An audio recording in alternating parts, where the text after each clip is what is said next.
ইসলামী রাষ্ট্র যদি বাস্তবায়ন করতে হয়, প্রতিষ্ঠা করতে হয়, তাহলে কয়েকটা জিনিস লাগবে। যারা বাস্তবায়ন করতে আজ আগ্রহী তাদেরকে আনতুমিনা বিল্লাহি রাব্বান, আল্লাহকে রব হিসেবে মানতে হবে, মুহাম্মদ রাসূলুল্লাহ সাল্লাল্লাহু আলাইহি ওয়াসাল্লামকে রাসূল হিসেবে নিতে হবে, মুহাম্মদকে, ইসলামকে একমাত্র জীবন ব্যবস্থা হিসেবে বাস্তবায়ন করতে হবে। এখানে আর কোনো নীতি আসতে পারবে না, আর কোনো নীতি আসতে পারবে না। সমাজতন্ত্র আসবে না, গণতন্ত্র আসবে না, এবং আর কি সেকুলারিজম আসবে না। তারপরে দেশাত্ম কত রকমের বাদ আছে না, যাবতীয় বাদ এবং যাবতীয় ইজম সব বাতিল। এগুলো যদি না হয় তাহলে আপনি ইসলামকে প্রতিষ্ঠা করতে পারলেন না। ইসলাম আসছে কি জন্য? লিইয়ুযহিরাহু আলাদ দীনি কুল্লি, সমস্ত মতবাদের উপর ইসলামকে প্রতিষ্ঠা করার জন্য। আপনি যদি এইটাও মানেন ওইটাও মানেন তাহলে আপনি ইসলামকে প্রতিদিন মানতে পারলেন না। ইসলামকে মানতে হলে পরিপূর্ণভাবে মানতে হবে। ইসলামের অর্ধেক মানে অর্ধেক না মানলে আল্লাহ কোরআনে কারীম বলে দিয়েছেন, ফামা জাযাউ মান ইয়াফআলু যালিকা মিনকুম ইল্লা খিজিয়ুন ফিল হায়াতিদ দুনিয়া, দুনিয়ার বিপদ, দুনিয়ার উপর, দুনিয়ার জীবনে তোমাদের অপমান নেমে আসবে। আজ আমাদের জন্য অপমান নেমে আসে, আমাদের সিদ্ধান্ত আমরা নিতে পারি না। কথা কখন সাদা বাড়ি থেকে আমাদের সিদ্ধান্ত হয়, কখনো কখনো কালো বাড়ি থেকে আমাদের সিদ্ধান্ত চলে আসে। আমাদের সিদ্ধান্ত আমরা নিতে পারি না। দূর দূরান্তের লোকেরা, কাফের মুশরিকরা আমাদের সিদ্ধান্ত চাপিয়ে দেয়, কারণ আমরা হয়ে গেছি ভেড়ার পালের মতো। আমরা হয়ে গেছি ভেড়ার পালের মতো, যাদের তো তাড়িয়ে বেড়াচ্ছে তারা। রাসূলুল্লাহ সাল্লাল্লাহু আলাইহি ওয়াসাল্লাম আমাদেরকে যা বলেছেন, তাতাদা আলাইকুম উমাম কামা তাতাদা আল আকালাতু আলা কাসআতিহা, জাতিসমূহ তোমাদের উপর হুমড়ি খেয়ে পড়বে, যেভাবে যারা ক্ষুধার্ত তারা খাদ্যের উপর ঝাঁপিয়ে পড়ে। সাহাবায়ে কেরাম বললেন, আবি কিল্লাতিন নাহনু ইয়া রাসূলুল্লাহ, হে আল্লাহর রাসূল আমরা কি তখন কম হব? রাসূলুল্লাহ সাল্লাল্লাহু আলাইহি ওয়াসাল্লাম বলেছেন, আনতুম কুসুর, তোমরা অনেক হবে, ওয়ালাকিন্নাকুম গুথাউন কা গুথাইস সাইল, তোমরা ভানে ভেসে আসা খড়কুটুর মতো হবে। কারণ আপনারা জানেন যে গাছের গোড়া থাকে মাটির নিচে, কিন্তু যে সমস্ত খড়কুটু বানে ভেসে আসে তাদের কোনো গোড়া থাকে না। এই গোড়া হচ্ছে ইসলাম। ইসলামের মধ্যে আমাদের কোনো অংশ নেই। আমরা সুযোগ খুঁজি কেমনে অন্য পদ্ধতিতে কোনো না কোনো ভাবে আমরা যেন ক্ষমতায় যেতে পারি, ক্ষমতায় টিকে থাকতে পারি। এই চিন্তা যতদিন পর্যন্ত আমার অন্তর থেকে পরিপূর্ণভাবে চলে না যাবে, ইসলামী রাষ্ট্র প্রতিষ্ঠা হওয়া সম্ভব না। আপনি সাময়িক উন্মাদনার যোগ হবে, শুধুমাত্র সাময়িক কিছুমাত্র আপনার মধ্যে সাময়িক একটা আবেগ আসবে, আমরা এই করে গে সেই করেন গে, কিন্তু কিছুই আপনি করতে পারবেন না। আপনাকে অবশ্যই একেবারে গোড়া থেকে শুরু করতে হবে। আপনার ভাই, আপনার বোন, আপনার মেয়ে, আপনার ছেলে, আপনার বাবা, আপনার সন্তান, সবাইকে এটা বুঝাতে হবে যে ইসলাম পরিপূর্ণ জীবন ব্যবস্থা। কোনো কিছু বাইরে থেকে ধার করার সুযোগ নাই। যদি ধার করেন আপনি ইসলামকে বুঝেননি, আপনাকে আবার ইসলাম ভালোভাবে পড়তে হবে, যেভাবে সালফে সালিহ বলেছেন।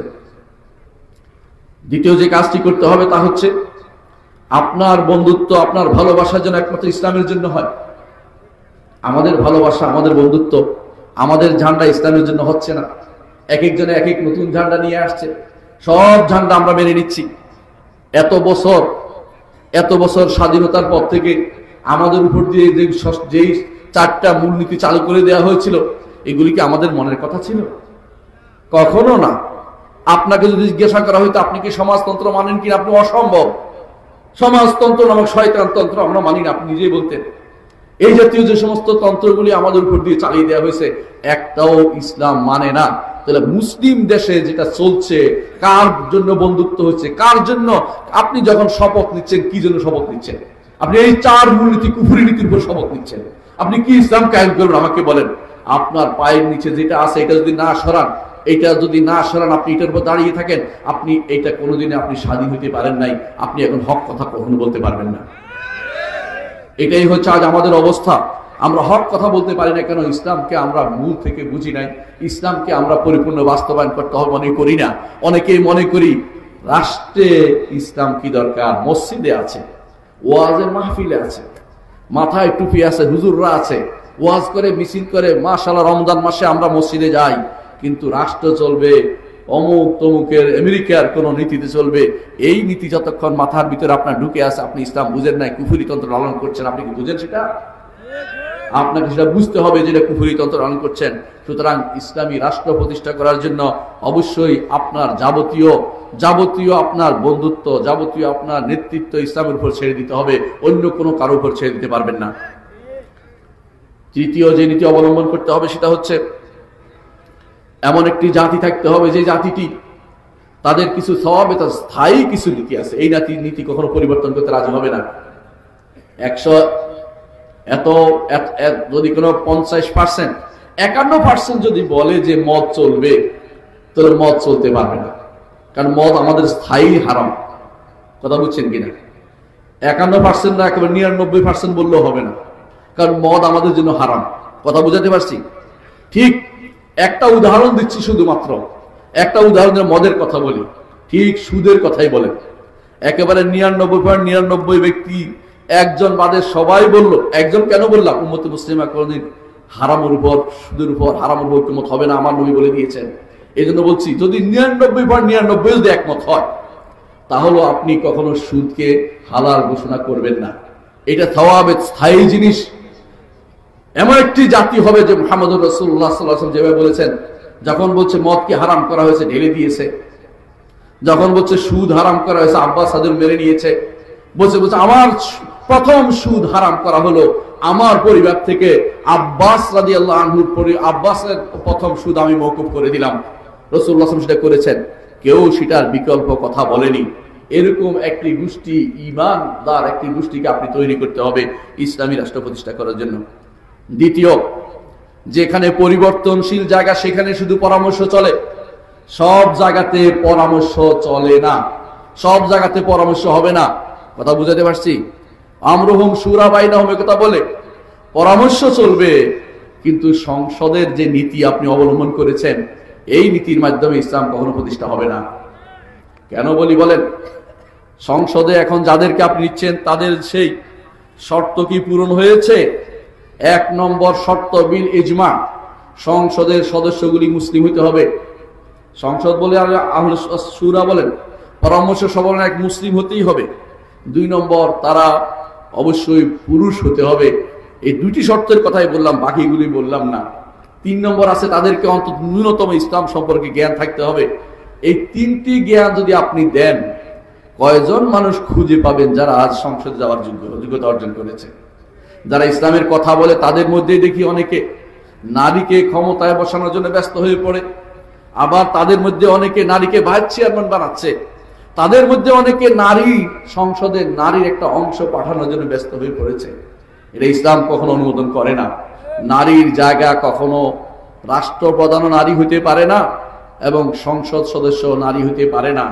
প্রমাণ দিচ্ছি, মুহাম্মদুর রাসূলুল্লাহ সাল্লাল্লাহু আলাইহি ওয়াসাল্লাম দুনিয়া থেকে চলে গেছেন, তার সবচেয়ে বেশি জ্ঞানী স্ত্রী হলেন আয়েশা রাদিয়াল্লাহু আনহা, কিন্তু মুহাম্মদুর রাসূলুল্লাহ সাল্লাল্লাহু আলাইহি ওয়াসাল্লামের খলিফাগণ আবু বকর, ওমর, ওসমান, আলী কেউ তাদের সংসদে তাদের পরামর্শ সভায় আয়েশা রাদিয়াল্লাহু আনহার জায়গা দেননি। তারা বরং যখন প্রয়োজন হয়েছে দল বেঁধে গিয়ে তার কাছে অথবা একান্তে গিয়ে তার কাছে শুনে এসেছেন যে এই বিধানটা কি, কিন্তু নারীদেরকে ঘর থেকে বের করে এই পদ্ধতি নিয়ে আসা ইসলাম কোনো অনুমোদন করে না। আপনারা এখন ভয়ে বলতে পারবেন না, এটা বললে আন্তর্জাতিক যে সমস্ত জিনিসের চুক্তি করে এসেছেন, সেখানে দেশকে এর আগে বিক্রি করে দিয়ে এসেছেন। সিডাও নামক তথাকথিত কুফরি যে সমস্ত চুক্তি করে আসছেন, তাতে নারী পুরুষ সমতার উপর চুক্তি করে আসছে, আর কথাই বলতে পারবেন না। এরকম 100টা 151টা আপনার দস্তখত করেছেন, যেগুলি ইসলাম বিরোধী। এই চুক্তিগুলি ইন্টারন্যাশনাল ট্রিটিতে আপনি দস্তখত করে আসছেন। আমি জানি কেন, আমি এই সমস্ত জিনিস পড়ে বুঝছি, এবং ইন্টারন্যাশনাল বিভিন্ন জায়গা দেখেছি যে বাংলাদেশ সবচেয়ে খারাপ অবস্থানে আছে। অনেক কিছু সৌদি আরব দস্তখত করে নাই, ইরানও করে নাই, অথবা আফগানিস্তানও করে নাই, কিন্তু আপনি সবার আগে দস্তখত করে আসছেন। কেন? আমার ক্ষমতা যেন থাকে, দুনিয়া চলে যাক, ইসলাম চলে যাক, রাষ্ট্র চলে যাক, আমি যেন ঠিক থাকি। এটাই যেন একটা নীতি হয়ে দাঁড়িয়েছে। এই অবস্থা হলে আপনি ইসলাম প্রতিষ্ঠা করতে পারবেন না। আপনারা আগে যাই বলে থাকেন ইসলাম প্রতিষ্ঠা, আমার প্রথমে চাই মানবতা, তারপরে চাই এটা, তারপরে 3 নম্বরে যে ইসলাম কথা বলেন। আগে তো এটা বলেননি, এখন কেন বলছেন? আপনার কি ভোটের বেশি দরকার? এটা ইসলাম অনুমোদন করে না। আপনাকে ইসলাম সবার আগে রাখতে হবে। মুহাম্মদুর রাসূলুল্লাহ সাল্লাল্লাহু আলাইহি ওয়াসাল্লাম ইসলাম ছাড়া কোনো কিছুতে তিনি রাজি ছিলেন না। মুহাম্মদুর রাসূলুল্লাহ সাল্লাল্লাহু আলাইহি ওয়াসাল্লাম যা রাজি হননি, আপনি কোনোদিনও অন্য কিছুতে রাজি হতে পারবেন না। সাময়িকভাবে মানুষকে বোকা বানাতে পারেন, কিন্তু মানুষ সবসময় বোকা থাকবে না। আপনাকে হক কথা বলে মানুষ কম হইতে পারে, আপনার অনুসারী হকের দাওয়াত দিতে থাকুন, আপনি সফল কাম হবেন। আর যত বেশি সাময়িকভাবে কোনো কিছু করে ক্ষমতায় যাওয়ার জন্য ব্যস্ত হয়ে পড়বেন, আপনার এর মাধ্যমে কোনোদিন ইসলাম প্রতিষ্ঠা হবে না। ইসলাম প্রতিষ্ঠা করতে হলে ইসলাম কুল পরিপূর্ণভাবে আপনাকে প্রতিষ্ঠা করতে হবে। মনে রাখতে হবে যে যাদেরকে আপনি সংসদে বসাবেন তাদের কিছু নীতিমালা আছে।